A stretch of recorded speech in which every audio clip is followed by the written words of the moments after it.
সোহেল, জানিস আজ কলেজে একটা নতুন মেয়ে এসেছে। এই তোকে না বলছি আমাকে সোহেল ডাকবি না? সরি দোস্ত, আর তোকে সোহেল বলে ডাকবো না। এবার বল। খুব সুন্দরী নিশ্চয়ই? আরে আমি কি দেখছি নাকি? তাহলে যে বললি সুন্দরী। আরে মাম্মা, মেয়েটা তো মাথা থেকে পা পর্যন্ত ঢেকে এসেছে। বলিস কি? এত জনপ্রিয় একটা পাবলিক ভার্সিটিতে পর্দা?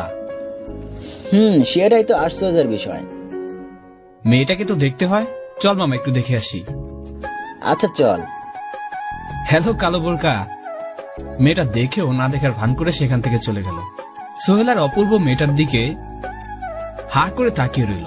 আজ পর্যন্ত কেউ সোহেলের সাথে এমন বিহেভ করেনি। সোহেলের মতো হ্যান্ডসাম ছেলের পিছনে মেয়েরা আঠার মতো লেগে থাকে, আর এই মেয়েটা এমন করলো। খুব খারাপ লাগলো সোহেলের। তারপর অপূর্ব বলল, মামা, মেয়েটার খুব দেমাগ। একে বোঝাতেই হবে আমি কি জিনিস।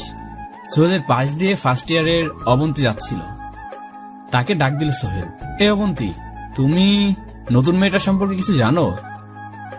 না, মেয়েটি খুব অদ্ভুত, প্রয়োজন ছাড়া কারোর সাথে কথা বলে না। মেয়েটা দেখতে কেমন রে? কালো ভূত মনে হয়, তাই তো কারোর সামনে মুখ বের করে না। তোমাদের সামনেও মুখ খুলে না? না ভাইয়া। এবার তুমি যেতে পারো। অপূর্ব শোন। বল। সারা ভার্সিটিতে আজকে জানিয়ে দিস, সামনে এক্সাম টাইমে সবাই যেন মুখ বের করে পরীক্ষা প্রবেশ করে। ওকে দোস্ত। পরীক্ষা শুরু হয়েছে, সবাই যে যার আসনে বসে আছে। অপূর্বা সোহেল ঢুকলো। যেহেতু তারা কলেজের বড় ভাই, তার উপর রাজনীতিও করে, সেহেতু তাদের এসব পাওয়ার আছে। একে একে সবার দিকে তাকালো। হ্যাঁ, সব ঠিকই আছে, কিন্তু একই সেই মেয়েটা একইভাবে এসেছে। সোহেলের কথা অমান্য করলো। সোহেলের রাগ দ্বিগুণ বেড়ে গেল। রেগে গিয়ে মেয়েটার কাছে গেল আর বলতে শুরু করলো, এ মেয়ে, তোমার নাম কি? তুমি কি আমাদের অ্যানাউন্সমেন্ট শুনতে পারোনি? নুজাইফা আক্তার শারমিন। আর হ্যাঁ, আমি অ্যানাউন্সমেন্ট শুনেছি। তাহলে মুখ খুলো, তারপর পরীক্ষা দাও। ম্যামকে ডাকুন, তারপর মুখ খুলবো। তুমি পরীক্ষা দিতে পারবে না। এই কথা শুনে শারমিন উঠে চলে যেতে লাগলো। ঠিক তখনই সোহেল বলে উঠলো, তুমি কি জানো টেস্ট পরীক্ষা না দিলে তুমি ফাইনাল পরীক্ষায় বসতে পারবে না? আমার আল্লাহর আইনের থেকে পরীক্ষা বড় নয়। কথাটা বলে শারমিন হল থেকে বের হয়ে যায়। সোহেল রাগে গজগজ করতে করতে প্রিন্সিপালের কাছে গিয়ে বিচার দিল শারমিন তার সাথে বেয়াদবি করেছে। সাথে সাথে যথারীতি শারমিনকে অফিস কক্ষে ডাকা হলো। তারপর প্রিন্সিপাল শারমিনকে বলে উঠলো, শারমিন, তুমি জানো তুমি কি করছো? জি স্যার, আমি আল্লাহর কোরআনের কথা মেনেছি। যাদের সাথে বিবাহ হালাল তাদের সামনে পর্দা করেছি। তুমি কি জানো টেস্ট পরীক্ষা না দিলে ফাইনাল পরীক্ষা দিতে পারবে না? স্যার মাফ করবেন, দুনিয়ার পরীক্ষা দিয়ে কি করব যদি আখিরাতের পরীক্ষায় ফেল হয়ে যাই? আখিরাতের চিন্তা তো পরেও করতে পারবে, আগে তো ক্যারিয়ার গড়ে তুলো। স্যার, একটা বরফের খণ্ড হাতে তুলে রাখলে তার 2 মিনিট অথবা 5 মিনিটের গ্যারান্টি আছে, কিন্তু আমার নিঃশ্বাসের তো সেই গ্যারান্টিও নেই। আমি যে এখান থেকে সুন্দরভাবে বাড়িতে যেতে পারবো তার গ্যারান্টি দিতে পারবেন বলুন? প্রিন্সিপাল আমতা করে বলল, হ্যাঁ তা পারবো, কিন্তু তুমি সোহেলের সাথে মিসবিহেভ করেছো কেন? আমি ওনার সাথে মিসবিহেভ করি নাই। উনি আমার মুখ দেখতে চেয়েছে, আমি বলেছি ম্যাডামকে ডাকতে। ম্যাডামের সামনে আমি মুখ খুলতাম। তুমি এখন যেতে পারো। আর হ্যাঁ, পরীক্ষা দিয়ে যাবে, কোনো সমস্যা হলে আমি দেখব। শুক্রিয়া স্যার। সালাম দিয়ে শারমিন অফিস কক্ষ থেকে বেরিয়ে যায়। সোহেল প্রিন্সিপাল স্যারকে বলে উঠল, স্যার আপনি ওকে পরীক্ষা দিতে বলেন। হ্যাঁ বললাম, কারণ ও যা বলেছে সবই যুক্তিসঙ্গত বলেছে। তুমি এখন যাও, তোমার সাথে এই বিষয় নিয়ে আর কোনো কথা বলতে চাই না। সোহেলের মনে রাগ আর যে দুটোই চেপে বসলো আরো জোরালো ভাবে। শারমিন পরীক্ষা হলে গেল। তার সিট পড়ে আছে অবন্তীর পাশে। শারমিন অবন্তীর পাশে বসতেই অবন্তী লাফিয়ে উঠে বলল, এই কালো ভূত, তুমি আমার পাশে বসবে না, আনকালচার খ্যাত। শারমিন কোমল গলায় বলল, আমার কোনো দোষ নেই বোন। স্যাররা যেভাবে সিট ফেলেছে আমি সেভাবে বসেছি। যেভাবে সিট ফেলুক, তুমি আমার পাশে বসবে না, ব্যাস। তাহলে আমি কোথায় বসবো? অবন্তী আর শারমিনের কথাগুলো পাশের সিটে সুবর্ণা শুনছিল। সুবর্ণা শারমিনকে ডাক দিল তার পাশে বসার জন্য। শারমিন গিয়ে সুবর্ণার পাশে গিয়ে বসলো আর খুব সুন্দর করে সুবর্ণাকে দেখলো। বেশ সুন্দর গঠনের একটা মেয়ে, অন্য সব মেয়েদের মতো এতটা মডার্ন না, আবার এতটা ভ্যাকডেটেডও না। হিজাব পরেছে কিন্তু অত্যাধুনিক ভাবে। সুবর্ণা বলল, কি দেখছো? না কিছু না। সিট পরিবর্তনের জন্য প্রিন্সিপাল এমনকি অন্য কোনো স্যার ম্যাডামরাও তোমাকে কিছু বলবে না? কেন? কারণ অবন্তী হচ্ছে প্রিন্সিপালের মেয়ে, তাই অবন্তী ভার্সিটিতে অন্যরকম একটা পাওয়ার দেখিয়ে চলে। আর ওকে কেউ কিছু বলে না, বললে অবশ্য তার খবর আছে। বুঝলাম। কিন্তু বোন, তোমার নাম কি? সুবর্ণা আক্তার নিঝুম। তোমার নাম কি? মাশাআল্লাহ, খুব সুন্দর নাম। আমার নাম হচ্ছে শারমিন আক্তার নুজাইফা। একটা কথা বলবো? বলো। এই যে তুমি কালো একটা বোরখা আর 4 থেকে 5 লেয়ারের হিজাব পরে নিকাব নামিয়ে চোখে সানগ্লাস পরছো, তাও কালচে গ্লাসের চশমা, আবার হাতে মোজা পায়ে মোজা, তোমার কি গরম লাগে না? সত্যি কথা বলতে আমার একটু গরম লাগে না। এসব পড়লে মনে কেমন জানি প্রশান্তি অনুভব করি। বেপর্দাভাবে চললে তার শাস্তি জাহান্নাম। এখন যদি একটু গরম সহ্য না করে বেপর্দাভাবে ঘোরাফেরা করি, তাহলে জাহান্নামের আগুনের উত্তাপ কিভাবে সহ্য করব? তুমি কি জানো, নামাজ রোজার মতো মেয়েদের জন্য পর্দাও ফরজ ইবাদত। পর্দা হলো ফরজের আইন, অর্থাৎ এটা আল্লাহর হুকুম ও আবশ্যক। আল্লাহর এই আইন যদি আমরা না মেনে চলি, তাহলে জাহান্নামের গর্জনরত কালো ভয়ঙ্কর আগুনে দগ্ধ হতে হবে লক্ষ কোটি বছর। জাহান্নাম এত ভয়ঙ্কর যে 70,000 ফেরেশতা 70,000 লোহার শিকল দিয়েও বেঁধে রাখতে পারছে না। বাট আমিও তো স্কার্ফ হিজাবের মতো করে পরি আর যথেষ্ট শালীনভাবে থাকি, শুধু মুখ ঢাকি না। তাতে কি আমার পর্দা হয় না? শোনো শারমিন, মনের পর্দায় বড় পর্দা। তাছাড়া তোমাকে তো কেউ দেখতে পারে না এসব আবরণের জন্য। সবাই ভাবে তুমি কালো ভূতের মতো। মাশাআল্লাহ, আলহামদুলিল্লাহ। হোয়াট? সবাই তোমাকে কালো ভূত বলে? এতে তোমার খারাপ লাগে না? না, আমার একদম খারাপ লাগে না, কারণ তারা আমার শরীরের একটু অংশ দেখতে পারে না বলেই কিন্তু কালো ভূত বলে। তার মানে আমার পর্দা নিখুঁত? তুমি কি পাগল? অবশ্যই না। শোনো সুবর্ণা, আল্লাহ তাআলার পবিত্র কোরআনে ইরশাদ করেছেন, হে ঈমানদার নারীগণ, তোমরা বাড়ির ভেতরে থাকো এবং বাড়ির বাহির হইও না। যেভাবে জাহালিয়া যুগে নারীরা তাদের সৌন্দর্য প্রকাশ করতে। আবার অন্য আয়াতে বলেছেন, যদি তোমরা প্রয়োজনে বের হও তাহলে তোমাদের উপর একটা লম্বা চাদর টেনে নাও এবং নিজেকে আবৃত করে বের হও। রাসূল সাল্লাল্লাহু আলাইহি ওয়াসাল্লাম বলেছেন, নারী যখন বাগেল ঋতুবতী হয়ে যায় তখন তার সতর দেখা এবং দেখানো জায়েজ নয়। তার জন্য পর্দা ফরজ। যারা সতর দেখায় এবং দেখে তাদের উপর আল্লাহর লানত। আর তাছাড়া মুখ থেকেই তো পাপের সূচনা। যেই নারী বোরকা পরে মুখ খোলা রাখলো, সে যেন জানালা বন্ধ করে দরজা খোলা রাখলো। আচ্ছা, এই বিষয় নিয়ে পরে আলোচনা করব। স্যার আসতেছে, পরীক্ষা শুরু হবে এখন। স্যার আসলো, পরীক্ষা শুরু হলো এবং পরীক্ষা চলছে। শারমিন ভালোই লিখতেছে। লেখার পর দেখলো অবন্তী কলম কামড়াচ্ছে। হয়তো সে লিখতে পারছে না। যেহেতু শারমিনের লেখা শেষ, সেহেতু অবন্তীকে হেল্প করার উদ্দেশ্যে ডাক দিল। কিন্তু অবন্তী বিরক্ত বোধ করে শারমিনের ডাকে সাড়া দিল না। শারমিন ভাবলো হয়তো শুনতে পায়নি, তাই আবার ডাক দিল। এবার অবন্তী রেগে গেল, তারপর বলল, এই কালো ভূত, আমাকে ডাকছিস কেন? না মানে তুমি তো না লিখে বসে আছো, আর আমার তো লেখা শেষ, তাই ভাবলাম তোমাকে একটু সাহায্য করি।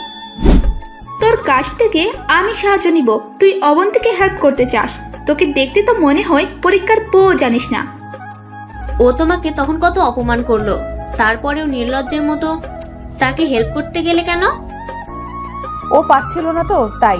পরীক্ষা শেষ, সুবর্ণা আর শারমিন বাড়ির পথে পা বাড়ালো। তখন তাদের পথ আটকা দাঁড়ালো সোহেল আর বলল, শারমিন দাঁড়াও, তোমার সাথে কথা আছে। সরি, শারমিন কোনো কথা বলবে না।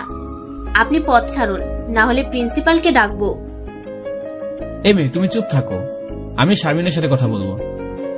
দেখুন, আমি আপনার জন্য হারাম, তাই আমি চাই না আপনি আমার সাথে কথা বলেন। আল্লাহ হাফেজ। সুবর্ণা আর শারমিন পথ চলছে। হুট করে সুবর্ণা বলে উঠল, শারমিন, একটা কথা বলবো। বলো। সোহেল ছেলেটা ভালো না। জানি। জানলে ভালো, ওর থেকে সাবধানে থাকবা। আচ্ছা বোন, আমি আমার বাড়ির কাছে এসে গেছি, আমি এখন যাই, আর তুমিও সাবধানে যেও। আচ্ছা বাই। শারমিন, কখন এসেছিস? কথাটা বললো শারমিনের আম্মু। তারপর শারমিন বলল, এই তো এখন। খেতে আয়। শারমিন ফ্রেশ হয়ে খাবার টেবিলে বসে খেতে শুরু করলো। ঠিক তখনই তার আম্মু বলে উঠলো, তার নতুন ভার্সিটি কেমন লাগছে? আলহামদুলিল্লাহ, খুব ভালো আম্মু। অবস্থা যাই আসুক, কখনো বেপরদা হবি না। বেপরদার শাস্তি কিন্তু খুব ভয়ানক। জানি আম্মু, তাছাড়া আল্লাহ আমার পাশে আছেন। যে আল্লাহর উপর ভরসা করে, আল্লাহ তার জন্য যথেষ্ট। আম্মু তুমি খাও, আমি আসরের নামাজ পড়ে আসি। পরের দিন সুবর্ণা সেলোয়ার কামিজের সাথে রংচাঙা হিসাব পরেছে, অনেকগুলো ক্লিপ লাগিয়ে মাথার হিজাব লাগিয়েছে। বাসে উঠলো সুবর্ণা, কিন্তু সিট পেল না, তাই দাঁড়িয়ে আছে। পাশে কিছু ছেলেরাও দাঁড়িয়ে আছে। তারা বাসে ঝাঁকি লাগার অজুহাতে সুবর্ণাকে ছুঁয়ে দেওয়ার চেষ্টা করেছে। সুবর্ণা খুব বিরক্ত বোধ করছে, কিন্তু বলতে পারছে না। পাশের সিটে একজন বয়স্ক লোক বসে, সেও সুবর্ণাকে আর চোখে দেখছে। হঠাৎ বাস দাঁড়িয়ে গেল। বাস দাঁড়িয়ে যাওয়ার কারণ হলো একজন মহিলা যাত্রী বাসে উঠেছে। কাছাকাছি আসার পর সুবর্ণা শারমিনকে দেখতে পেল। শারমিনকে দেখে সুবর্ণা খুশি হয়। শারমিনের কাছে এসে বাস দাঁড়ালো। বাস আবার চলতে শুরু করলো। কেমন আছো সুবর্ণা? ভালো আছি, তুমি কেমন আছো? আলহামদুলিল্লাহ ভালো। গাড়ির মধ্যে থাকা ছেলেগুলো শারমিনের প্রতি সম্মানের মাথা নিচু করে দূরত্ব বজায় রেখে দাঁড়িয়ে আছে। বেপর্দা নারীর এই জগতে এবং পরজগতে কোনো মূল্য নেই। যদি তুমি বেপর্দা হয়ে চলো, তাহলে আশেপাশের লোকজন তোমার দিকে লেলুপ দৃষ্টিতে তাকাবে। আর যখন তুমি আপাদমস্তক ঢেকে নিজেকে আবৃত করে চলবে, তখন দেখবে আশেপাশের লোকগুলো চেহারা পাল্টে যাবে। তারা আর তোমাকে সেভাবে বাজে দৃষ্টিতে দেখবে না, বরং সম্মান শ্রদ্ধা জানাবে। পুরুষ মানুষের পুরুষত্বটা হচ্ছে একটা লোভী বিড়ালের মতো, আর নারী হচ্ছে তাদের কাঙ্ক্ষিত মাছ। বিড়ালকে যেমন মাছের প্রতি দুর্বল করে বানানো হয়েছে, ঠিক তেমনি পুরুষকে নারীর প্রতি দুর্বল করে সৃষ্টি করা হয়েছে। যত কঠিন মনের হোক না কেন পুরুষ, তবুও সে একটা নারীর তরে মনের পথে চলে যেতে পারে। তাই লোভী বিড়ালের হাত থেকে নিজেকে বাঁচাতে হলে নিজেকে ঢেকে রাখতে হবে। আর যদি নিজেকে উন্মুক্ত করে মুক্ত বাতাসে কেউ ঘুরে বেড়ায়, তাহলে তার প্রতি ভয়ঙ্কর ক্ষুধার্ত চিতার থাবা আসবেই। তখন ধর্ষণকারী শাস্তি চাই বলে চিৎকার চেঁচামেচি করলেও ধর্ষণকারীর বিচার হবে ঠিক, কিন্তু হারানো ইজ্জত সম্মান ফিরে পাবেন না। ভার্সিটিতে আসার পর শারমিন আর সুবর্ণা একসাথে হলের উদ্দেশ্যে রওনা দিল। আজকে আবার সোহেল তার পতাতকে দাঁড়ানোর জন্য দাঁড়িয়েছে। হঠাৎ শারমিন থেমে গেল। সুবর্ণা বলল, কি হলো, দাঁড়িয়ে গেলি কেন? শারমিন কোনো কথা না বলে দৌড়ে ক্যাম্পাসের দিকে যেতে লাগলো। সোহেল অবাক হয়ে গেল ওর দৌড় দেখে। সুবর্ণা পিছনে পিছনে দৌড়াতে শুরু করলো। সোহেল কাছে গিয়ে দেখলো শারমিন একটা মেয়েকে জড়িয়ে ধরে আছে। আর সোহেলকে দেখে শারমিন সুবর্ণাকে বলল, ওকে যেতে বলো সুবর্ণা, এখানে একটা মেয়ে আছে। কি হয়েছে আগে বলো। আগে তুমি ওকে যেতে বলো। তারপর সুবর্ণা কোনো মতে সোহেলকে বুঝে সুঝে এখান থেকে বিদায় করলো। তারপর শারমিন একটা অবাক করার মতো কাণ্ড করলো। একটানে হিজাব খুলে ফেললো। শারমিনের হিজাব খুলতে দেখে সুবর্ণা হা করে তাকিয়ে রইল। শারমিন মেয়েটিকে তার নিজের হিজাব দিয়ে জড়ালো। তারপর ব্যাগ থেকে আরেকটা এক্সট্রা হিজাব বের করে তার নিজের মুখে আবার আগের মতো করে ঢাকলো। সুবর্ণা গিয়ে ম্যামকে ডেকে আনলো। আর এই যে অবন্তী, প্রিন্সিপালের মেয়ে, ক্যাম্পাসের পাশে রাস্তায় পড়েছিল, অ্যাক্সিডেন্ট করেছিল, খারাপ অবস্থা, প্রচুর রক্তক্ষরণ হয়েছে আর কাপড় ছিঁড়ে গিয়েছে। প্রিন্সিপাল স্যার এসে কান্না জুড়ে দিল। তারপর দ্রুত হসপিটালে নিয়ে গেল। সোহেল আড়াল থেকে বের হয়ে এলো। সোহেল তো তখন যায়নি, লুকিয়ে লুকিয়ে সব দেখছিল। শারমিনের চেহারা দেখে সে হতভম্ব হয়ে গিয়েছে। আর মানুষের প্রতি শারমিনের ভালোবাসা দেখে অনুশোচনায় চোখ দিয়ে পানি চলে এসেছে। সাথে নিয়ে আসা ছুরিটা হাত থেকে ফেলে দিল, যেটা দিয়ে ও শারমিনের হিজাব কাটতে চেয়েছিল। ওইদিকে অবন্তীকে দেখে ডাক্তার বলল, অনেক রক্তক্ষরণ হয়েছে, ইমিডিয়েটলি 2 ব্যাগ বি পজিটিভ রক্ত লাগবে। একে একে সবার বেলা টেস্ট করলেও রক্ত পাওয়া গেল না। অবশ্যই শারমিনের রক্ত ম্যাচ করলো আর রক্ত দিল। সুবর্ণা কিংকর্তব্য বিমূঢ় হয়ে রইল। অবন্তী শারমিনকে যা অপমান করলো, এরপরও সে অবন্তীকে রক্ত দিয়ে প্রাণ বাঁচালো। সুবর্ণা হলে তো এই মেয়ের মুখ দর্শনই করতো না। সত্যি শারমিন দেখতে যেমন, তার ব্যবহার কাজকর্ম ঠিক তেমনই অমায়িক। সত্যি শারমিন রূপ, লাবণ্য আর শতগুণ অনন্য। ডাক্তার এসে খবর দিল অবন্তীর জ্ঞান ফিরেছে। এই শুনে অবন্তীর বাবা সুবর্ণা শারমিন দৌড়ে গেল অবন্তীর কাছে। অবন্তীকে জড়িয়ে ধরলো। ঠিক তখনই অবন্তী বলে উঠল, বাবা তুমি কেমন আছো? আমার কথা স্যার, আগে বল তুই কেমন আছিস? আমি ভালো আছি। কথাটা বলতে অবন্তীর চোখ গেল শারমিনের দিকে। শারমিনকে দেখেই উত্তেজিত হয়ে বলল, তুমি তুমি এখানে কেন? তোমাকে কত অপমান করলাম, তবুও তোমার লজ্জা হলো না? কি বলছো এসব তুমি? বাবা, এই কালো ভূতটা এখানে কেন? অবন্তী, তুমি কি জানো ওর জন্যই তুমি বেঁচে আছো?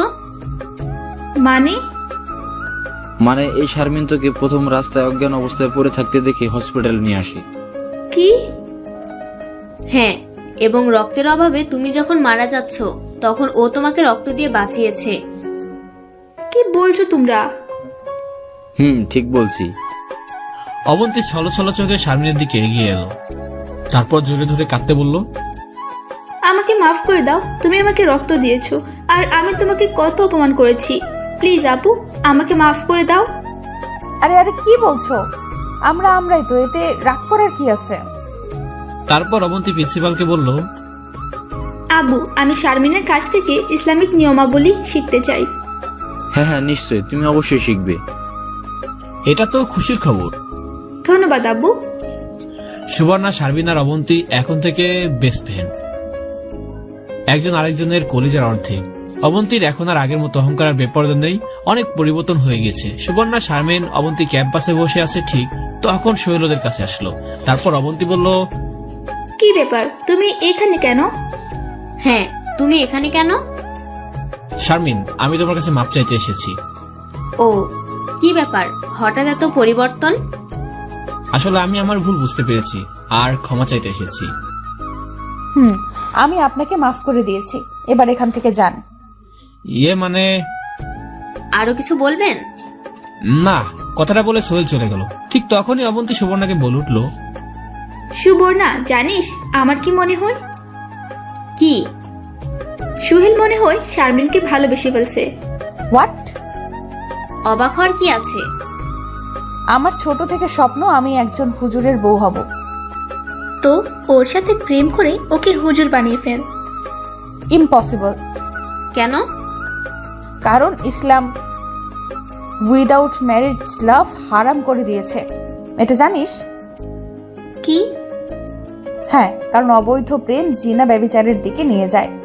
এছাড়া নার মারহাম ছেলেদের দেখলে চোখের জিনা, কথা বললে মুখের জিনা, স্পর্শ করলে হাতের জিনা। ওয়েট, কোরআন হাদিসে কোথায় বলা আছে প্রেম হারাম? এমন ভাবে বলছিস যেন কোরআনের হাদিস অন্তস্থ। শোন তাহলে, রাসূল সাল্লাল্লাহু আলাইহি ওয়াসাল্লাম বলেছেন, না মুহররম কারো সাথে কথা বলা মুখের জিনা, তাদের দিকে অগ্রসর হওয়া পায়ের জিনা, স্পর্শ করা হাতের জিনা, আর যৌনতা সেটাকে পূর্ণতা দেয় অথবা অপূর্ণ রাখে।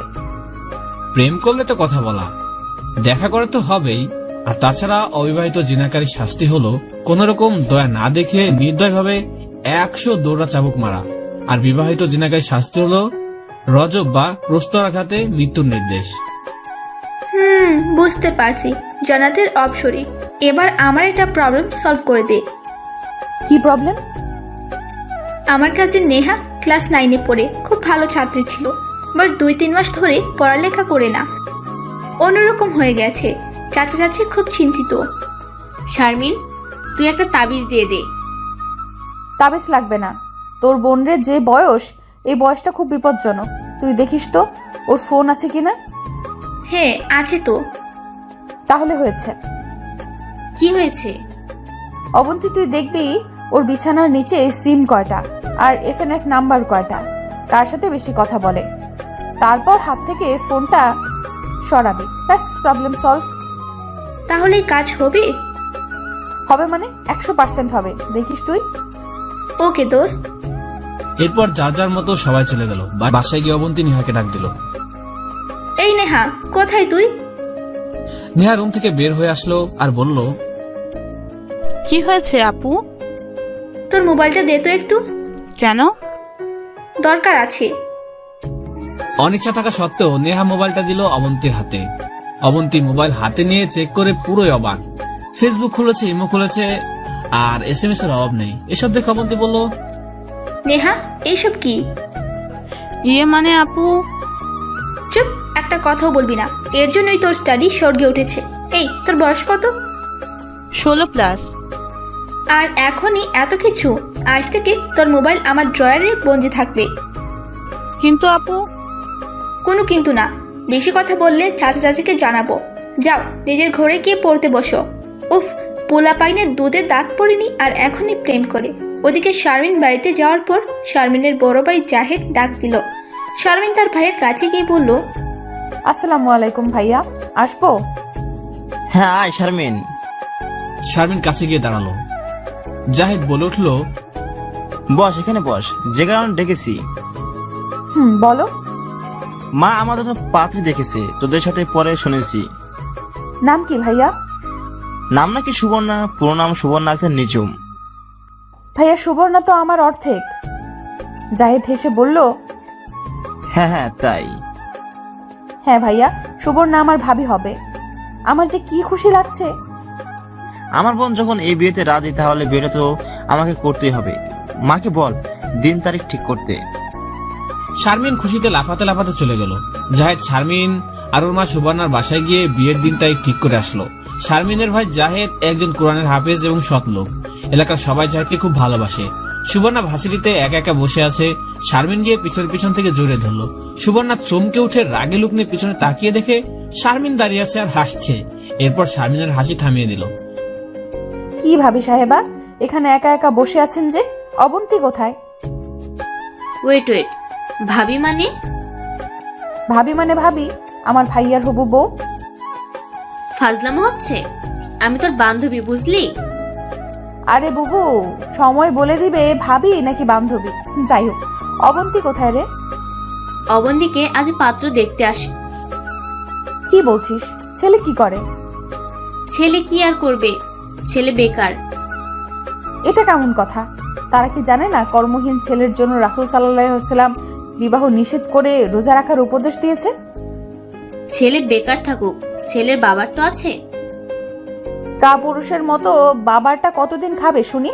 তাছাড়া আগে থেকে কাজকর্মের অভ্যাস না থাকলে পরে যে কপাল চাপড়াবে। তোরই একটাই সমস্যা, সব জায়গাতে কোরআন হাদিস টেনে আনিস। এটা কিন্তু ঠিক বলিস নাই, সব জায়গাতে। যদি কোরআন হাদিস আমরা মেনে চলতাম তাহলে দেশে শান্তি শৃঙ্খলা বজায় থাকতো। যেমন মনে কর, চুরি করলে চোর ছোট হোক বা বড়, তার হাত কেটে দাও। ধর্ষণকারীর অপরাধ প্রমাণিত হলে হয়তো বিয়ে করো, নয়তো গর্দান কেটে দাও। এসব যদি কেউ মানতো বা করতো, তাহলে একজনের শাস্তি দেখে বাকিরা ভয়ে অপরাধ করা তো দূরের কথা, অপরাধের কথা চিন্তাও করতো না। তখন দুর্নীতিও থাকতো না। কথাটা শেষ করতে পিছন থেকে কে যেন বলে উঠলো, এক্সকিউজ মি। সুবর্ণা পিছনে তাকিয়ে দেখলো সোহেল দাঁড়িয়ে আছে। সোহেলকে দেখে সুবর্ণা বলে উঠলো, কি ব্যাপার, আপনি এখানে? না মানে আসলে কি হয়েছে? আমি বরাবরই দেখে আসছি, শারমিন যেখানে থাকে আপনি তার চারপাশে ঘুরঘুর করেন। মতলবটা কি বলেন তো দেখি? মতলব কই? কিছু না তো। গলাটা এমন বিড়ালের মতো শোনাচ্ছে কেন? না মানে আগে তো খুব সিংহের মতো গর্জন করতেন, আর এখন দেখি ইঁদুরের মতো চিচি করেন, ঘটনা কি? ইঁদুর কোথায়? আমি তো এমনি ফ্রেন্ডশিপ করতে আসলাম। ফ্রেন্ডশিপ? ও আচ্ছা, ফ্রেন্ডশিপ করতে এখানে কেন? ছেলেদের সাথে ফ্রেন্ডশিপ করেন গিয়ে। না না, ছেলেরা কেমন জানি, আর তোমরা কত ভালো। শারমিন এবার বিরক্তি নিয়ে বলে উঠলো, এখানে কি সিনেমা হচ্ছে? আর আমি কি অডিয়েন্স? আর আপনি বারবার কেন আমাদের চারপাশে ঘুরঘুর করেন? আর আপনি জানেন না আমি নান হারাম কারো সাথে দেখা বা কথা বলতে পছন্দ করি না। শুধরে যান সময় থাকতে। এই সুবর্ণা চল। কথাটা বলি সুবর্ণা আর শারমিন চলে গেল। সোহেল চলে গেল মসজিদের ইমামের কাছে। আসসালামু আলাইকুম। ওয়ালাইকুম আসসালাম। হুজুর, একটা কথা বলার ছিল। বলো বাবা, কি কথা বলবে? হুজুর, আমি একটা মেয়েকে খুব পছন্দ করি, তাকে বিয়ে করতে চাই, কিন্তু মেয়েটা আমাকে সহ্য করতে পারে না, দূর দূর করে তাড়িয়ে দেয়। মেয়েটা কেমন? মেয়েটা খুবই পরেশগারী এবং পর্দাশীল। মাশাআল্লাহ, মেয়েটা ফরেজগার বলেই তোমাকে পাত্তা দেয় না। ও নিশ্চয় মনে মনে কোনো হুজুরকে চায়। তবে বাবা, তুমি যদি ওকে সত্যি ভালোবাসো বা বিয়ে করতে চাও, তাহলে আগে ওর মনের মতো হও, তারপর ফ্যামিলিগতভাবে বিয়েটা সেরে ফেলো। নিঃসন্দেহে আল্লাহর ফয়সালা সর্বোত্তম। তাহলে আমাকে একজন হুজুরের মতো ভালো হতে হবে? হ্যাঁ বাবা, তুমি আজ থেকে 5 ওয়াক্ত নামাজে মনোনিবেশিত করো আর বিভিন্ন ইসলামিক বই এবং মিডিয়া থেকে ইসলামিক জ্ঞান অর্জন করতে পারো। ধন্যবাদ হুজুর। আজকে থেকে সোহেলের লাইফের নতুন প্রচেষ্টা শুরু করলো। ওইদিকে শারমিনের মা শাহিদা বেগম শারমিনকে ডাকতে লাগলো। শারমিন কোথায় গেলি মা? এদিকে আয়। কি হয়েছে? আজ আমরা জাহেদের জন্য মেয়ে দেখতে যাব, তুই তৈরি হয়ে নি। হ্যাঁ মা, বোরকা পরে আসছি, দাঁড়াও। আম্মু জাকিয়া বেগম সুবর্ণাকে বলল, সুবর্ণা তৈরি হয়ে নে, তোকে আজ দেখতে আসবে। মা এটা কিন্তু ঠিক না, আমাকে না জানিয়ে তোমরা এটা করতে পারো না। আরে বাবা, দেখতে আসলেই তো আর বিয়ে হয়ে যাচ্ছে না। দেখুক, দেখতে সমস্যা কোথায়? শুনেছি ছেলেটা খুব সৎ এবং ধার্মিক। মা একদম চুপ, যা রেডি হয়ে আয়। সুবর্ণাকে জোর করে রুমে পাঠিয়ে দিল। আর ওদিকে শারমিন এসে গিয়েছে। শারমিনের মা প্রথমে সালাম দিয়ে ঘরে ঢুকলো। সুবর্ণার মা শারমিন আর শারমিনের মাকে দেখে অবাক। সুবর্ণাকে ডাকলো, তারপর এক নজর দেখে পছন্দ করে ফেললো। টুকিটাকে ইসলামী প্রশ্ন করেই সুবর্ণাকে ভিতরে পাঠিয়ে দিয়ে শাহিদা বেগম বলে উঠলো, আপনার মেয়েকে আমাদের খুব পছন্দ হয়েছে। আপনাদের যদি আপত্তি না থাকে তাহলে আমরা বিয়ের দিন তারিখ ঠিক করতে চাই। আলহামদুলিল্লাহ, কিন্তু তার আগে সুবর্ণার আব্বুর সাথে কথা বলতে চাই। উনি দেশের বাইরে থাকেন। হ্যাঁ হ্যাঁ বলুন, তারপর আমাদেরকে জানান। মা শারমিন কোথায় গেল? শাহিদা বেগম হাসতে হাসতে বলল, হয়তো সুবর্ণার কাছে গেছে। ওদিকে শারমিন সুবর্ণার ঘরে গিয়ে দেখলো সুবর্ণা রেগে বসে আছে। শারমিনকে দেখে সুবর্ণা বলল, শারমিন তুই এখানে? আমি তো কল্পনা করতে পারছি না তুই আমাদের বাড়িতে আসবি। কতবার আসতে বলে ব্যর্থ হয়েছি, কিন্তু আসলি এমন একটা কুপা দিনে। তাহলে আমার ভাইয়ার জন্য অন্য কোথাও মেয়ে দেখি। কথাটা বলে শারমিন উঠে আসতে লাগলো। ঠিক তখনই সুবর্ণা বলে উঠল, 1 মিনিট, তাহলে তোরা এসেছিস আমাকে দেখতে? তাহলে তো আমি রাজি, বাট রাগ করছিস কেন তাহলে? শারমিন সুবর্ণাকে জড়িয়ে ধরে বলল, এটা তো কৃত্রিম রাগ, তোকে রাজি করানোর জন্য। কি? যা, বিয়ে করব না। এই যে মাইক খাবি এবার। কথাটা বলে দুই বান্ধবী হাসতে লাগলো। সুবর্ণার বাবার সাথে কথা বলে সামনের সপ্তাহে শুক্রবার বিয়ের দিন তারিখ ঠিক করলো। বিয়ে হবে ধর্মীয় ভাবে, অনুষ্ঠান হবে নিকট আত্মীয়দের নিয়ে এবং বিনা যৌতুকে। শারমিনের খুশি আর ধরে না, তার একমাত্র ভাইয়ার বিয়ে বলে কথা। যখন ছোট ছিল তখন কত আত্মীয়দের বিয়ে হতো। ওর খুব ইচ্ছে করতো বাকিদের মতো আনন্দ করতে, কিন্তু ওর আম্মু অমন করে যেতেই দিত না। আর আজ নিজের ভাইয়ের বিয়ে, তার খুব আনন্দ হচ্ছে, কিন্তু যা করবে সব সুন্নত অনুসারেই করবে। আনন্দ করতে গিয়ে একটুকু সুন্নতের খেলাফ করবে না। যাই হোক, শারমিন অবন্তীকে ফোন দিল। ফোনটা রিসিভ করতে বলল, আসসালামু আলাইকুম অবন্তী। ওয়ালাইকুম আসসালাম। বলেন তো আমি কে? এটা যে আমার শারমিন পাগলি ফোনটা। কি? হ্যাঁ, বুঝলি কি করে রে? বুঝবো না কেন? একমাত্র শারমিন ছাড়া আর কে আমাকে অবন্তী বলে ডাকবে বলতো? ও এই কথা। শোন, একটা খুশির খবর আছে। কি খুশির খবর? বল প্লিজ। এখানে না, তুই ভার্সিটিতে আয়, তারপর বলবো। ওকে, আসতেছি। শারমিন সালাম দিয়ে ফোনটা কেটে দিল। এরপর দ্রুত রেডি হয়ে ভার্সিটিতে রওনা দিল। অবন্তী শারমিনকে দেখে দৌড়ে কাছে আসলো। এরপর জোরে ধরে অভিমানী কণ্ঠে বলল, কেমন আছিস রে? কতদিন পর তোকে দেখলাম, পুরো 4 দিন পর। শারমিন সামান্য অভিমানী কণ্ঠে বলে উঠল, থাক, আর দরদ দেখাতে হবে না। মিস করছিস কচু? এই চুপ, সত্যি আমার কলেজটাকে খুব মিস করছি। আমিও রে, বাট ভাবি কোথায় রে? ভাবি? এই ভাবিটা কে রে? ভাবি থুকু, সুবর্ণা। সুবর্ণা তোর ভাবি? কি বলিস আবল তাবল? তখনই পিছন থেকে সুবর্ণা বলে উঠল, আসসালামু আলাইকুম। আজকে খুঁজছিলি বুঝি? শারমিন পিছনে তাকিয়ে বলল, এই তো ভাবি সাহেবা এসে গেছে। অবন্তী অবাক হয়ে বলে উঠল, আমি তো কিছুই বুঝতে পারছি না, কিসের ভাবি? কার ভাবি? দাঁড়া দাঁড়া, আগে একটু বসতে দে, তারপর সব বলছি। সুবর্ণা, শারমিন আর অবন্তী সবুজ ঘাসের উপর বসলো। তারপর শারমিন বলল, ভাবি এই কথাটার মানে হলো সুবর্ণা আমার ভাইয়ের বউ হতে চলেছে। কি? সামনের সপ্তাহে শুক্রবার বিয়ে। আলহামদুলিল্লাহ। তোকে অবশ্যই বিয়েতে আসতে হবে। কিন্তু আমাদের বাড়িতে? একদম না, আমাদের বাড়িতে যাবে। আমি শারমিনদের এখানে যাব। রাগ করিস না ভুঁই। সুবর্ণার কাঁধে হাত দিয়ে, পরে একদিন যাব তোদের ওখানে। শারমিন একটা প্রবলেমে পড়েছে, যদি একটু সলভ করে দিতি। কি প্রবলেম? অবন্তী, একটা সিদ্ধান্তে আসতে পারছি না কিছুতেই, যদি একটু হেল্প করতি। এই জন্য তুই ইস্তেখারা করতে পারিস? ইস্তেখারা কিভাবে করে জানি না তো। আর ইস্তেখারা মানে কি?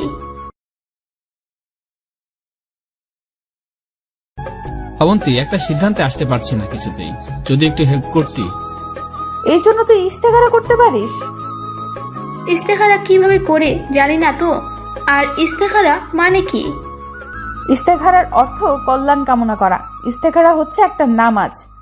এই নামাজের মাধ্যমে জানতে পারবি কাজটা ঠিক নাকি বেঠিক। এই নামাজ কিভাবে পড়ে?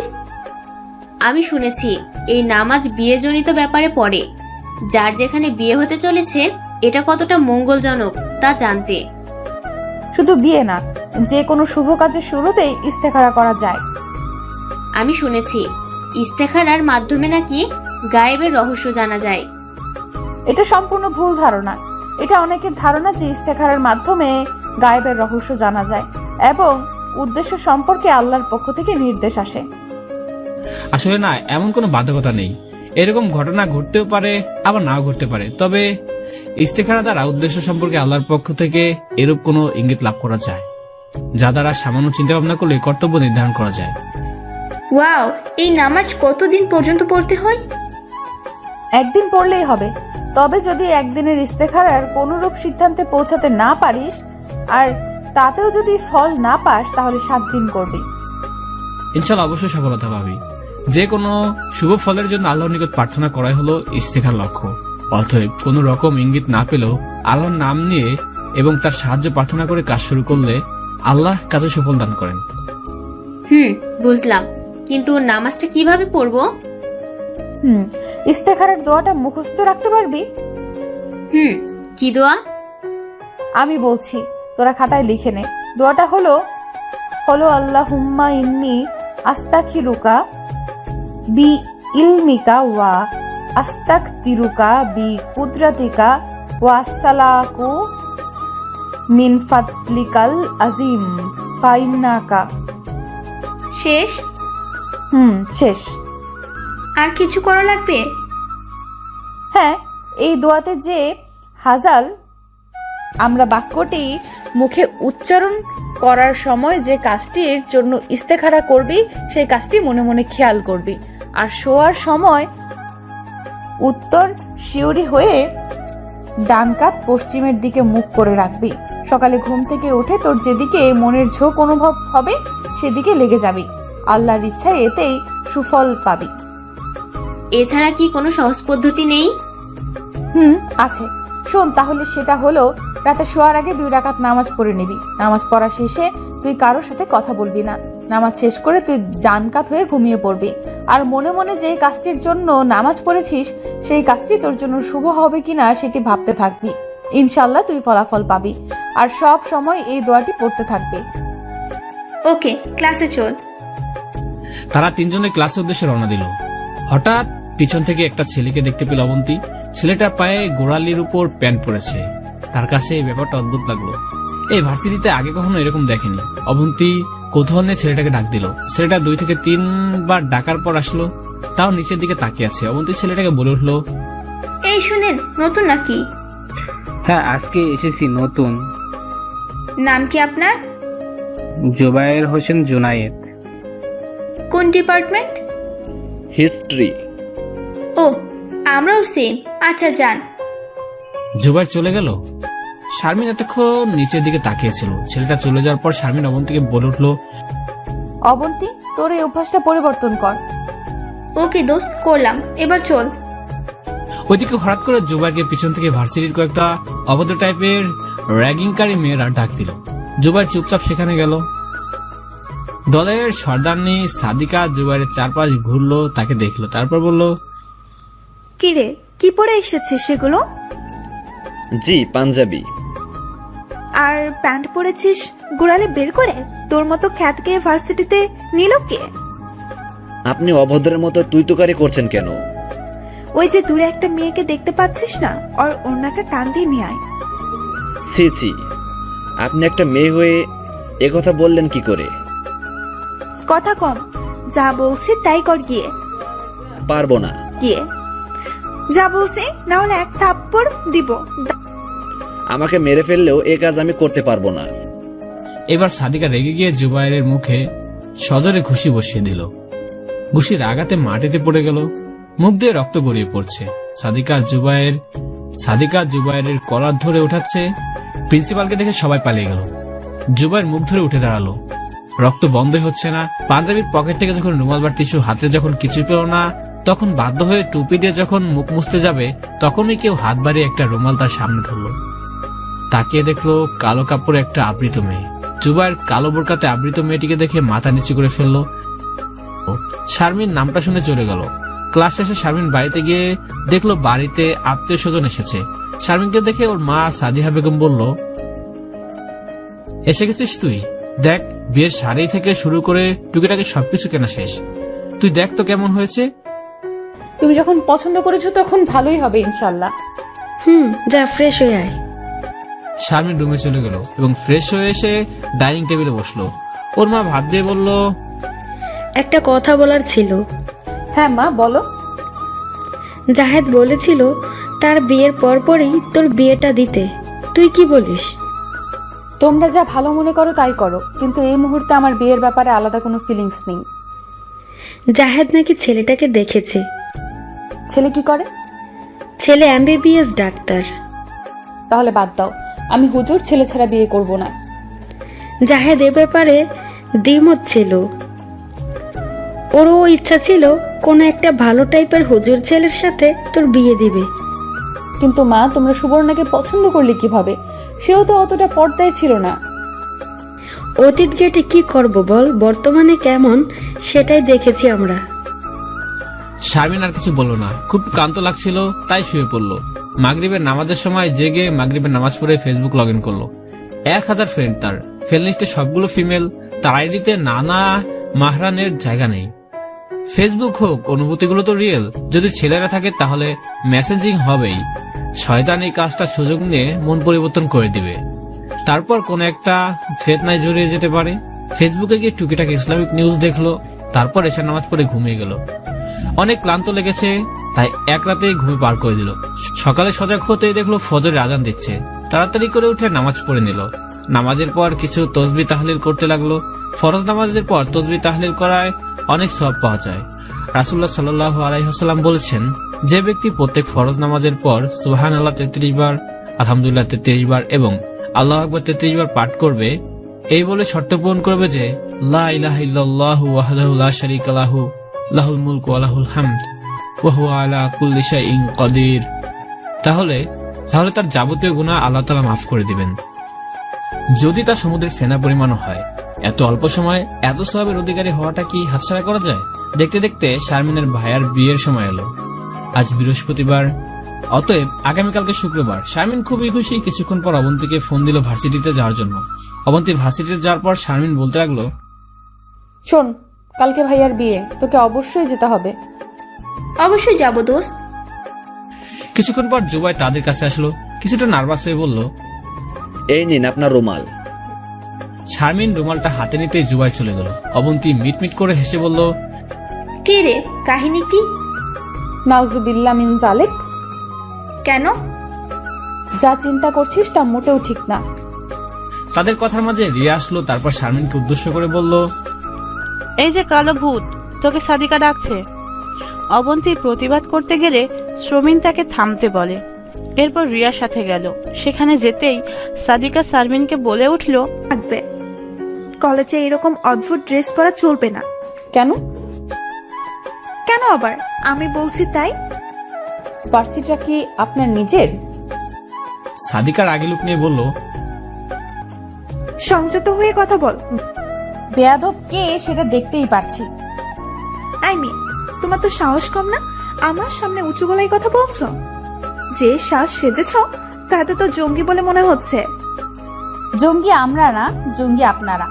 নিজের দোষ ঢাকতে আমাদের মতো সহজ সরল মেয়েদেরকে জঙ্গি বানিয়ে দেন। সাদিকা আরো রেগে গিয়ে বলে উঠলো, তোমার এমন অসহ্য সাজে তোমাকে আদিম মানুষের মতো খ্যাত এবং বুড়ি বুড়ি লাগছে। পর্দা করার কারণে যদি বুড়ি বুড়ি লাগে তাহলে সম্পূর্ণ বস্ত্রহীন হয়ে যান, তাহলে আপনাকে সদ্য ভূমিষ্ঠ বাচ্চার মতো লাগবে। শাট আপ, খ্যাত কোথাকার। আপনি শাট আপ। আর খ্যাত কাকে বলছেন? আমাকে? আরে খ্যাত তো আপনি, আদিম মানুষের মতো অর্ধনগ্ন হয়ে আছেন, যে আদিম কাপড়ের অভাব। শারমিন ঠিক বলছিস। দেখুন বোন, এসব বোরিং বাদ দিন, পরিপূর্ণ ইসলামের পথে চলে আসুন। এই মেয়ে, তোমার কাছ থেকে কি আমাকে ইসলাম শিখতে হবে নাকি? আর একটা কথা শুনে রাখো, আজ তুমি আমাকে যে অপমান করলে এই শোধ আমি নিব। হ্যাঁ, প্রতিশোধ নিতে পারেন, সমস্যা নেই, কিন্তু আমার কথাগুলো ভেবে দেখবেন। তুমি জিহাদ করছো? শারমিন মুচকে হাসি দিয়ে বলল, জিহাদ নামের তরবারি হাতে নিয়ে যুদ্ধ নয়, বরং জালিমের সামনে সত্য কথা বলা সব থেকে বড় জিহাদ। মাগরিবের আজানের শব্দে ভাবনার জগৎ থেকে ফিরে আসলো শারমিন। হাতের আধ খাওয়া কফিটাও ঠান্ডা হয়ে গেছে, আর ততক্ষণে চারদিকে একটু একটু অন্ধকার গনিয়ে এসেছে। তাড়াতাড়ি করে রুমে চলে গেল। ওয়াশরুমে গিয়ে অজু করে নামাজ পড়ে নিল। 5 ওয়াক্ত নামাজের থেকে মাগরিবের ওয়াক্ত সব থেকে ছোট। আকাশে লাল গালিমা অর্থাৎ লাল মিলিয়ে যাওয়ার সাথে সাথে মাগরিবের ওয়াক্ত চলে যায়। তাই মাগরিবের ওয়াক্ত হওয়ার সাথে সাথে নামাজ পড়ে নিতে হবে, না হলে কাজা হয়ে যাবে। আর জেনে বুঝে ইচ্ছাকৃতভাবে নামাজ কাজা করার শাস্তি হলো, রাসূল সাল্লাল্লাহু আলাইহি সাল্লাম বলেছেন, যেই ব্যক্তি অবহেলাবশত নামাজ তরক করলো, ফলে নামাজের ওয়াক্ত চলে গেল, অতঃপর নামাজ কাজা আদায় করলো, তাকে জাহান্নামের 1 হুকবা বছর থাকতে হবে। পরকালের হিসেবে 1 হুকবা বছর হলো 80 বছরের সমান। তার প্রত্যেকটা মুহূর্ত হবে 360 বছরের সমান, আর প্রতিটি দিন হবে দুনিয়ার 1000 বছরের সমান। এই হিসাব অনুযায়ী 3,60,000 বছরের সমান হবে পরকালের 1টি বছর। এই অনুপাতে পরকালে 80 বছর হবে দুনিয়ার 2,88,00,000 বছরের সমান। ইচ্ছাকৃত 1 ওয়াক্ত নামাজ কাজা করার শাস্তি যদি এত বছর হয়, তাহলে নামাজ না পড়ার শাস্তি কি হবে আল্লাহ ভালো জানেন। বাহজাতুল আনোয়ার মাওয়াজে রেজবিয়াহ খণ্ড 1 পৃষ্ঠা 128। আল্লাহ তাআলা বলেছেন, সুতরাং দুর্ভোগ ওইসব নামাজিদের উপর যারা তাদের নামাজের ব্যাপারে উদাসীন। সূরা মাউন 4-5। যারা দূরে অবস্থান, সফরে অথবা কাজের অজুহাতে নামাজে গাফেল, তাদের উদ্দেশ্যে রাসূল সাল্লাল্লাহু আলাইহি সাল্লাম বলেছেন, যেখানেই নামাজের সময় হবে সেখানেই তোমরা সালাত আদায় করো, কারণ সমগ্র জমিন তোমাদের জন্য মসজিদ স্বরূপ। সহিহ বুখারী 3243। কোনো ব্যক্তি এবং শিরক ও কুফরের মাঝখানের পার্থক্য হলো সালাত আদায় করা। সহিহ মুসলিম। অতএব বোঝা গেল যারা নামাজ পড়ে না তারা বিধর্মীদের মতোই। খুব সকালে শারমিন ঘুম থেকে উঠে গেল। আজকে জাহেদের বিয়ে। জাহেদের রুমে গিয়ে দেখে নামাজ পড়ে এসে আবার ঘুমিয়েছে। মুচকি হাসি দিয়ে কাছে গেল, তারপর কান টেনে ধরল। জাহদ ধর ফরিয়ে উঠে বসলো। পাশেই শারমিনের হাসি মাখা মুখটা দেখে বিরক্ত চলে গেল। শারমিনের হাত থেকে কান সরিয়ে বলল, কিরে আজকে এত স্পেশাল একটা দিনও কান টেনে ধরছিস? তো কি করব যদি তোমার ঘুমটা না ভাঙে? আমি তো ভেবেছিলাম ঘুমের কারণে আজকে তুমি বিয়েটা মিস করে ফেলবে। ধুর, এটা কি হয় নাকি? ভাই একটা কথা বলবো। জাহিদ উঠে আয়নার কাছে গেল আর বলল, বল। চুপ। বিয়ের পর ভাবিকে পেয়ে আবার আমাদেরকে পর করে দেবেন না তো? জাহিদ শারমিনের কাছে এসে বলল, এরকম কথা কেন বলছিস? না মানে অনেকে তো বউ পেয়ে মা বোনকে পর করে দেয়। আমার কি তোর জন্য 8 থেকে 10টা ছেলের মতো মনে হয়? দেখ, মা বাবা ভাই বোন এরা হচ্ছে আমার রক্ত, আর রক্তের সম্পর্ক ছিন্নকারী জানাতে প্রবেশ করতে পারে না। শুধু রক্তের সম্পর্ক কেন, যে কোনো নিকট আত্মীয়, এক কথায় আত্মীয়তার সম্পর্ক ছিন্নকারী জানাতে প্রবেশ করতে পারবে না। এখন একটা মেয়ের জন্য যা নিজেকে জাহান্নামী বানানো সবচেয়ে বড় বোকামি ছাড়া আর কি। মা বাবা হচ্ছে এমন একজন যাদের মাধ্যমে আল্লাহ আমাদেরকে পৃথিবীতে পাঠিয়েছেন। ওদের রক্ত মাংস পানি করে আমরা বড় হয়ে উঠেছি, তাদেরকে কেন পর করে দেব? কোন স্বার্থে? শারমিন, জানিস তুই কোন কষ্টটা সবচেয়ে ভয়ানক ও যন্ত্রণাদায়ক? শারমিন মাথা নাড়িয়ে না সোজা জবাব দিল, জাহেদ আবার বলতে শুরু করলো, সবচেয়ে বড় যন্ত্রণাদায়ক হচ্ছে সন্তান প্রসবের যন্ত্রণা। যখন একজন মা সন্তান পেটে ধরে তখন 3 থেকে 4 মাস ঠিক মতো খাবার খেতে পারে না। শরীরে অনেক ধরনের অসুবিধা দেখা দেয়, কখনো মাথায় ব্যথা, আবার কখনো শরীরের দুর্বলতা, বিশ্রামের সময়টাও পায় না। যতই ক্লান্ত থাকুক তাকে সব কাজ গোছাতে হবে, কাজ যতই কম থাকুক অ্যাটলিস্ট রান্নাটা করতেই হবে। আমরা পুরুষরা তাদের কষ্টটা বোঝার ট্রাই কখনো করব না। টাইমলি খাবার দাবার ইত্যাদি কাজ করে দিতেই হবে, না করলে নির্দয়ের মতো কনসিভ স্ত্রীর উপর হাত তুলতেও দ্বিধাবোধ করবে না। কারণ যখন বেশি সময় হবে আর বেশি কষ্ট হবে একটি মা। সব থেকে বেশি তখন পায় যখন সন্তান প্রসব করে। সন্তান জন্মের সময় মা মরেও যেতে পারে, বাঁচবে কিনা মরবে তা কোনো নিশ্চয়তা নেই, তবুও জীবন বাজি রেখে সন্তান জন্ম দেয়।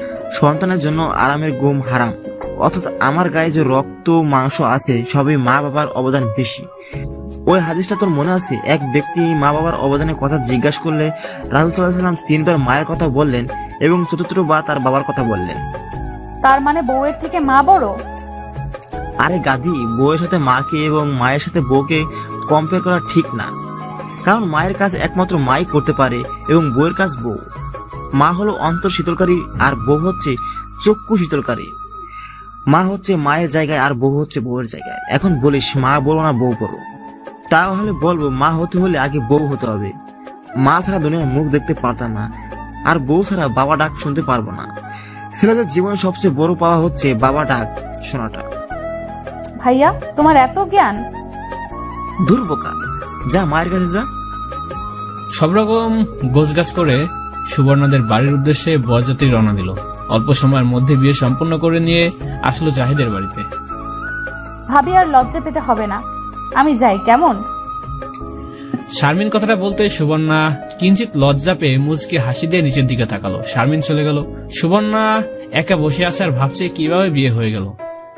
যেখানে সুবর্ণার স্বপ্ন ছিল ক্লিন শেফ কোনো স্মার্ট রাজকুমার, কখনো ভাবেনি দাড়িওয়ালা পাঞ্জাবি পরিহিত কোনো নবাবজাদাকে বিয়ে করে ফেলবে এত সহজে। আসলে শারমিনের মাঝে মানুষকে ইমপ্রেস করার অদ্ভুত শক্তি রয়েছে। ভাবনার ছেদ ঘটিয়ে দরজা খুলে ভিতরে প্রবেশ করলো জাহেদ। ভিতরে প্রবেশ করে সুবর্ণাকে সালাম দিল জাহেদ। সুবর্ণা কোনো রকমের সালামের জবাব দিল। খুব নার্ভাস হয়ে আছে সে। জাহেদ এসে সুবর্ণার পাশে বসলো এবং সুবর্ণার দিকে একটা শাড়ি এগিয়ে দিয়ে বলল, নিন এটা পরে আসেন ওয়াশরুম থেকে। সুবর্ণা হাতে শাড়িটা নিল। জাহেদ আবার বলল, বেশি সাজুগুজু আমার পছন্দ না, ন্যাচারাল সবকিছু আমার ভালো লাগে। ন্যাচারাল চোখে যে সৌন্দর্যটা আছে সেটা পৃথিবীতে আর কোথাও নেই। সুবর্ণ মুচকি হেসে জাহেদের কাছ থেকে শাড়িটা নিয়ে ওয়াশরুমে চলে গেল। চোখে যত সাজুগুজু ছিল সব ধুয়ে ফ্রেশ হয়ে ভিতরে আসলো। সুবর্ণার দিকে তাকিয়ে জাহেদ বলে উঠল, মাশাআল্লাহ কি অপূর্ব। এতক্ষণ এই ন্যাচারাল সৌন্দর্যটা 1 ইঞ্চি মেকআপের নিচে লুকিয়ে কুচ্ছিত একটা রূপ ধারণ করেছিল, আর এখন খুব সুন্দর লাগছে। জাহেদের দিকে তাকিয়ে লজ্জা পেয়ে আবার মুখ নামিয়ে ফেললো। জাহেদ আবার বলল, লজ্জা তোমার সৌন্দর্যকে আরো বহুগুণ বাড়িয়ে দিয়েছে, আলহামদুলিল্লাহ। সুবর্ণা এবার জাহেদকে ভালো করে দেখলো। সুবর্ণা যতটা সুন্দর তার থেকে কয়েক গুণ বেশি সুন্দর জাহেদ। সুবর্ণা ভুল কিছু করেনি, বিয়েতে রাজি হয়ে ঘোর কাটলো জাহেদের কথা শুনে। সুবর্ণা মাথা নেড়ে জবাব দিল। তারপর জাহেদ এবং সুবর্ণা দুজনে নামাজ পড়ে নিল। সুবর্ণা যখনই পায়ে হাত দিয়ে সালাম করতে যাবে তখন জাহেদ পা সরিয়ে নিয়ে বলল, ভুলেও এই কাজ করবে না। সুবর্ণা অবাক হয়ে বলে উঠল, কেন? কারণ এটা বিধর্মীদের কাজ। মুখে সালাম দিবে আসসালামু আলাইকুম বলে। মাথা নত করে সম্মান পাওয়ার একমাত্র উপযুক্ত মালিক হলো স্বয়ং আমাদের প্রভু মহান আল্লাহ তাআলা। জি আচ্ছা। এরপর সুবর্ণা লজ্জামাখা কণ্ঠ নিচু করে বলল, আসসালামু আলাইকুম। ওয়ালাইকুম আসসালাম। তোমাকে কিছু কথা বলবো। বলেন। আমার মাকে কখনো কষ্ট দিবে না। মা কোনো ভুল করলে আমার কাছে বলবে না, বরং আমি কোনো ভুল করি বা না করি সবসময় আমার নামে ছোটখাটো বিচার মায়ের কাছে দিবে। এতে করে মা খুশি হবে। আবার কোথাও যাইতে চাইলে বা কিছু কিনতে চাইলে মাকে বলবে, আপনার ছেলে আমাকে এই জায়গায় যেতে দিচ্ছে না বা ওটা কিনে দিচ্ছে না, আপনি বলে নিশ্চয় যেতে দিবেন, কিনে দিবে। তখন দেখবে মা খুব খুশি হবে। তখন ভাববে যে যাক, তার ছেলে এখনো আগের মতোই আছে, সংসারে অশান্তি হবে না। অবসরে মায়ের সাথে গল্প করবে, মায়ের ছোটবেলার অথবা বিয়ের আগের জীবনের কথা জানতে চাইবে। তাহলে দেখবে একবার বলা হয়েছে তোমাকে আর কিছুই বলতে হবে না, এই শুধু চুপচাপ শুনে যাবে। আর শারমিনকে নিজের বোনের চোখে দেখবে। সে কথা আপনাকে বলতে হবে না, এমনিতেও শারমিন আমার কলিজার অর্ধেক। সেটা তখনই বুঝেছি যখন বিয়ের জন্য তোমার কথা বলেছিলাম। সুবর্ণা মুচকে আসলো। জাহেদ বলে উঠল, আর সবসময় হাসি খুশি থাকবো, যত কষ্টই হোক আমার ফ্যামিলির সাথে হাসি খুশি থাকবে, আর তোমার সব কষ্ট আমার কাছে শেয়ার করবে, দেখবে বুকে আগলে রাখবে তোমাকে। আর পর্দা এবং নামাজ মাস্ট পড়তেই হবে। তুমি কি জানো আমি কি কাজ করি? জি, আপনি তো একজন হুজুর এবং খুব ভালো শায়েখ। যেটা জেনেছো সেটা সম্পূর্ণ ভুল। সুবর্ণা অবাক হয়ে গেল। জাহেদ আমি বলল, আমি একজন সার্জারিক্যাল ডাক্তার। তাহলে যে এই গেট আপ? আমি প্রথম দিকে মাদ্রাসায় পড়েছি, তারপর স্কুলে ভর্তি হয়েছি, স্কুল কলেজ পেরিয়ে মেডিকেল, তারপর অস্ট্রেলিয়া থেকে পুরো ডাক্তার হয়ে বেরিয়ে এসেছি।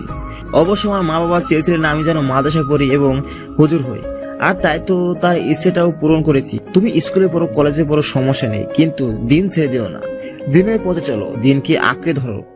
জাহেদ সুবর্ণার চিবুতে হাত দিয়ে মুখটা উঁচু করে বলে উঠল, তুমি কি আমার চক্ষু শীতলকারিণী হবে? হব। আমাকে জান্নাতে নিয়ে যাবে? আমরা দুজন হাতে হাত রেখে জান্নাতের বাগানে ঘুরে বেড়াবো, আর আল্লাহর শুকরিয়া আদায় করব। ওই যে জানালা দিয়ে ওই চাঁদটা দেখছো, ওটাকে খুব ধরতে ইচ্ছে করতো, আর এখন করে না, কারণ আজ যে পুরো চাঁদটা আমার পাশে পেয়েছি, ঠিক আমার বুকের বাম পাশে। সুবর্ণা লজ্জা পেয়ে নিচে তাকালো। জাহেদ আবার বলে উঠল, লজ্জাবতী চিনো? স্পর্শ পেলে মুখ লতায়। সুবর্ণার জন্য এবার লজ্জায় মরে যাচ্ছিল। সকালবেলা সুবর্ণার ডাকে জাহেদের ঘুম ভাঙলো। জাহেদ ঘুম ঘুম কণ্ঠে বলে উঠল, একটু ঘুমাই। সুবর্ণা এবার ভেজা চুল স্পর্শ দিয়ে জাগিয়ে দিল।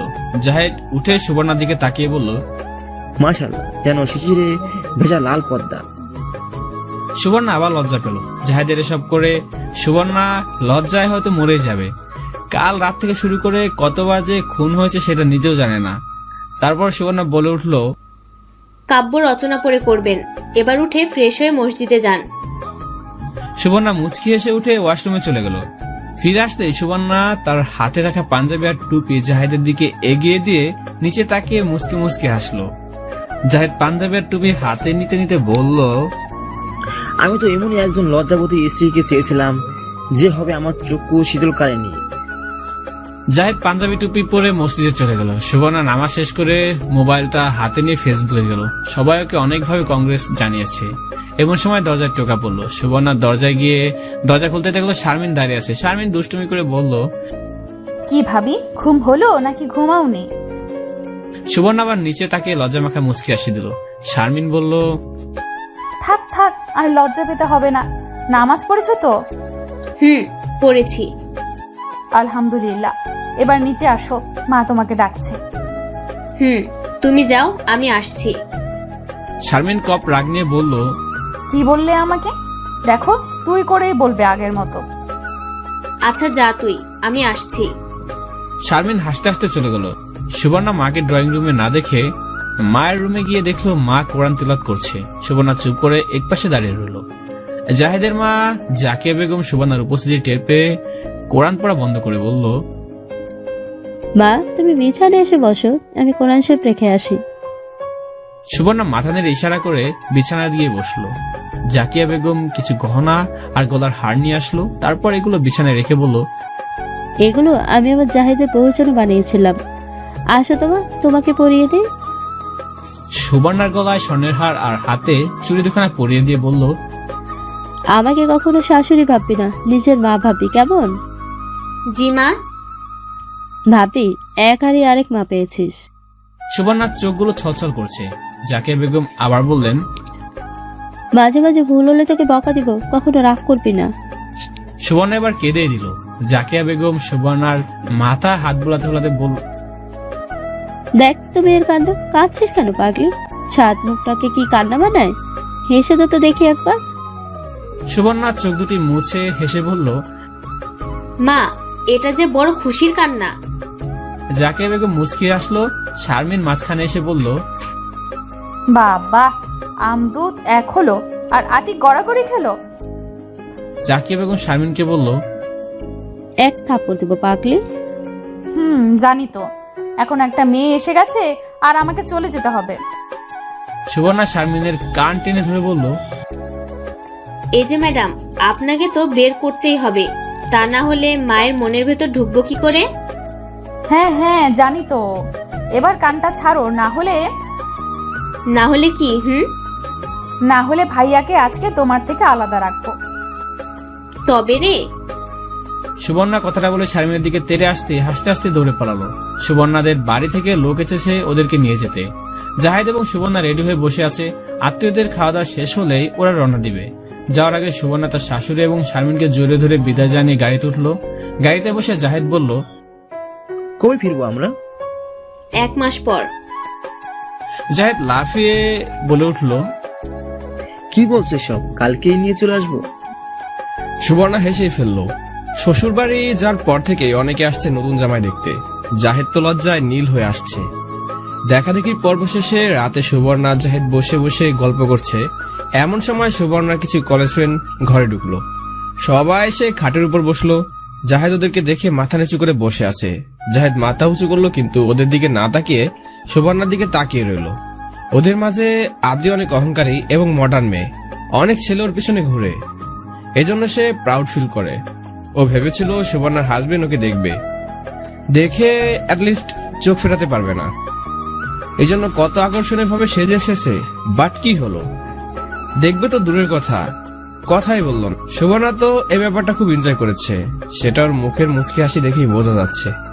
আদ্রি রেগে চলে গেল, সেই সাথে বাকিরাও। সুবর্ণা বাহিরে যেতে নিল, ঠিক তখনই জাহেদ ওর হাতটা টান দিয়ে ধরলো। তারপর কোমরে হাত রেখে একদম বুকের কাছে নিয়ে নিল। সুবর্ণা বলে উঠল, এখন তো ঠিকই দুষ্টুমি হচ্ছে, তখন তো চুপ ছিলেন। কি এমন হতো ওদের সাথে 2-1টা হাসি মুখে কথা বললে? বেচারি রাগ করে চলে গেল। আমি শুধু আমার বউয়ের সাথে কথা বলবো, রোমান্স করব, দুষ্টুমি করব। যদি ওদের সাথে কথা বলি তাহলে আল্লাহ না করুক শয়তানের ধোকায় পড়ে পরকীয়াতেও জড়িয়ে দিতে পারি।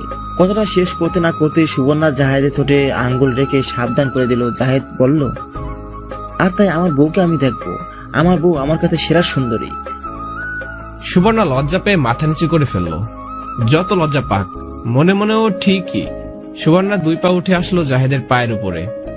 হয়েছে, আর কিছু জানতে হবে না, থামেন এবার। জাহেদের বিয়ে উপলক্ষে শারমিনের ভার্সিটিতে যাওয়া হয়নি এই কয়েকদিন, আর অবন্তীরও কোনো খোঁজ পায়নি। বেচারি বিয়েতেও আসলো না, আর আজ ভার্সিটিতেও আসেনি। অবন্তীর খোঁজ করতে শারমিন প্রিন্সিপাল রুমে গেল, তারপর সালাম দিয়ে রুমে প্রবেশ করলো। স্যার, অবন্তীর কোনো খোঁজ নেই, কোথায় সে? প্রিন্সিপালের মনটা খারাপ হয়ে গেল। শারমিন আবার জানতে চাইলো কোথায় শ্রাবন্তী। তারপর প্রিন্সিপাল বলল, অবন্তী আজ 10 থেকে 12 দিন ধরে নিখোঁজ। নিখোঁজ মানে কি বলছেন আপনি? হ্যাঁ রে মা, সেদিন ভার্সিটি থেকে আর বাসায় ফিরেনি। আমি ওই দিন ভার্সিটিতে আসিনি। আমি যদি সেদিন ভার্সিটিতে আসতাম তাহলে। কথাটা বলে প্রিন্সিপাল কান্নায় ভেঙে পড়ল। অবন্তীর সাথে সাথে কলেজের শান্তশিষ্ট জুবাইর ছেলেটাও নিখোঁজ। তাই সকলের ধারণা অবন্তী আর জুবাইরের মাঝে কিছু একটা ছিল, যার কারণে তারা দুজন পালিয়ে গিয়েছে। কিন্তু এই কথা কিছুতেই শারমিন বিশ্বাস করবে না, কারণ সে জানে অ্যাটলিস্ট অবন্তী আর আগের সে অবন্তী নেই। মৌনতা নিয়ে ক্যাম্পাসের মাঝে হাঁটছে, হঠাৎ করে সোহেল চলে আসলো। চোখে পানি মুছে চশমা পরে নিল শারমিন, তারপর পাশ কাটিয়ে চলে যাচ্ছিল। এমন সময় সোহেল বলল, দাঁড়াও। শারমিন দাঁড়ালো। সোহেল সামনে গিয়ে বলল, শারমিন দেখো আমি কতটা পরিবর্তন করে ফেলেছি নিজেকে। মুখে দাড়ি, পায়ে গোড়ালির উপর প্যান্ট পরেছি, কোরআন পড়া শিখেছি, নামাজ পড়ি 5 ওয়াক্ত। অন্য মেয়েদের দিকে তাকাই না। এসব শুধু তোমার জন্য, তোমার মনের মতো হওয়ার জন্য, তোমার ভালোবাসা পাওয়ার জন্য আমি নিজেকে এতটা পরিবর্তন করে ফেলেছি। হ্যাঁ, সব পরিবর্তন করে ফেলেছেন, কিন্তু কার জন্য? কাকে খুশি করার জন্য? কেন তোমাকে খুশি করার জন্য, তোমার ভালোবাসা পাওয়ার জন্য। সরি, আল্লাহ হাফেজ। কথাটা বলে শারমিন চলে যাচ্ছিল। সোহেল দৌড়ে এসে পথ আটকে দাঁড়ালো আর বলল, সরি কেন, বলে যাও তোমার রাগের কারণ। আপনার ভুল একটাই, আপনি আমার খুশির জন্য এত সব করেছেন। এতে ভুল কোথায়? এতে কি তুমি খুশি হওনি? অবশ্যই না। কেন? কারণ আমি তেমন কেউই না যে আপনি আমাকে খুশি করানোর জন্য এত কিছু করবেন। তাহলে? যিনি আপনাকে সৃষ্টি করেছেন তার রহমতের রিজিক থেকে খাদ্য দিয়েছে।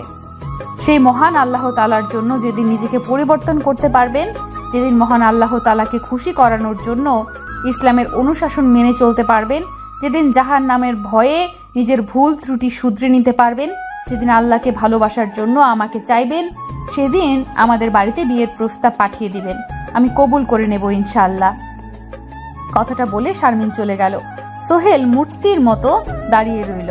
তার পরিবর্তনের মাঝেও যে অনেক ভুল রয়ে গেছে, না হয় শুধরাতে হবে নিজেকে। যখন তুমি দুনিয়াকে ভালোবাসবে তখন তুমি দুনিয়ার সব কিছু পাবে, কিন্তু পরকালে কিছুই পাবে না। আর যখন তুমি আল্লাহকে ভালোবাসবে তখন তুমি দুনিয়া ও আখিরাত দুটোই পাবে। শারমিন চলে যাচ্ছে। শারমিনকে দেখে সাদিকা বলে উঠল, আরে ওই কালো ভূত, এদিকে আয়।